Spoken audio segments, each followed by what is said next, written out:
Avez-vous déjà vu un orage illuminer le ciel? Ces éclairs lumineux sont d'énormes étincelles d'électricité. Un seul éclair peut chauffer l'air autour de lui à 50 000 degrés Fahrenheit.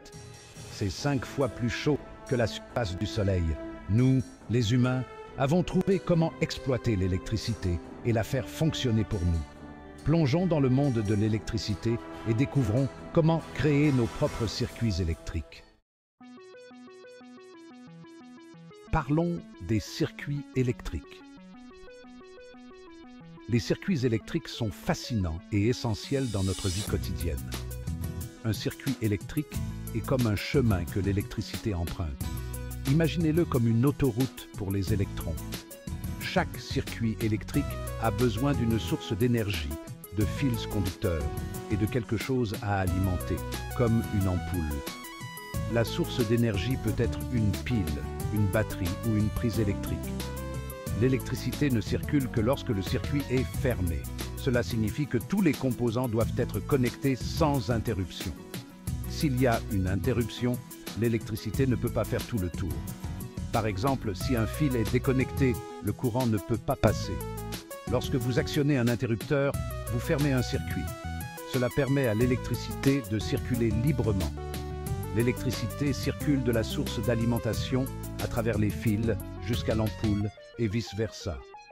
Ce flux continu est ce qui permet à nos appareils de fonctionner correctement. Prêt à devenir une superstar de la construction de circuits. Rassemblez une pile, des fils et une petite ampoule. Connectez une extrémité d'un fil au pôle positif de la pile et un autre fil au pôle négatif. Connectez les fils à l'ampoule, un au culot et un autre sur le côté métallique. Lorsque vous connectez les deux fils à l'ampoule, elle devrait s'allumer. Si ce n'est pas le cas, vérifiez toutes vos connexions. Parlons de la tension et du courant, le duo dynamique de l'électricité. Ces deux éléments sont essentiels pour comprendre comment fonctionne un circuit électrique.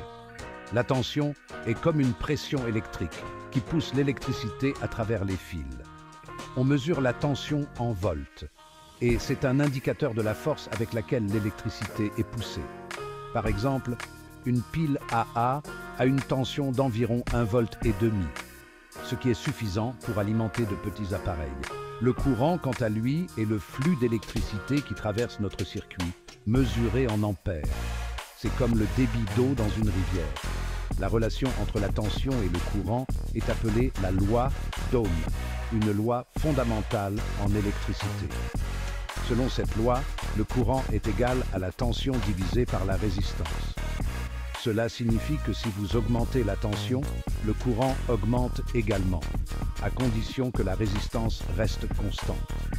Comprendre cette relation est crucial pour concevoir et analyser des circuits électriques efficaces. En utilisant des composants comme des résistances, des condensateurs et des inductances, on peut contrôler et manipuler la tension et le courant pour obtenir les résultats souhaités. En fin de compte, la maîtrise de la tension et du courant nous permet de créer des dispositifs électroniques complexes et fonctionnels. C'est l'heure du duel ultime, circuits en série contre circuits en parallèle. Préparez-vous à découvrir les différences fascinantes entre ces deux types de circuits électriques. Dans un circuit en série, tout est connecté en une seule boucle. Si une partie se brise, tout le circuit cesse de fonctionner. Imaginez une guirlande de lumière de Noël où une seule ampoule grillée éteint toutes les autres. Les circuits en parallèle sont comme plusieurs voies sur une autoroute. Si une partie cesse de fonctionner, les autres continuent de fonctionner. Pensez à une maison où chaque pièce a son propre interrupteur de lumière. Si une ampoule s'éteint, les autres restent allumées. Essayez d'ajouter d'autres ampoules à votre circuit, d'abord en série, puis en parallèle. Vous verrez des résultats très différents en fonction de la configuration. En série, l'ajout d'ampoules rendra chacune d'elles plus faible. Cela se produit parce que la résistance totale augmente, ce qui réduit le courant à travers chaque ampoule. En parallèle, elles resteront toutes allumées.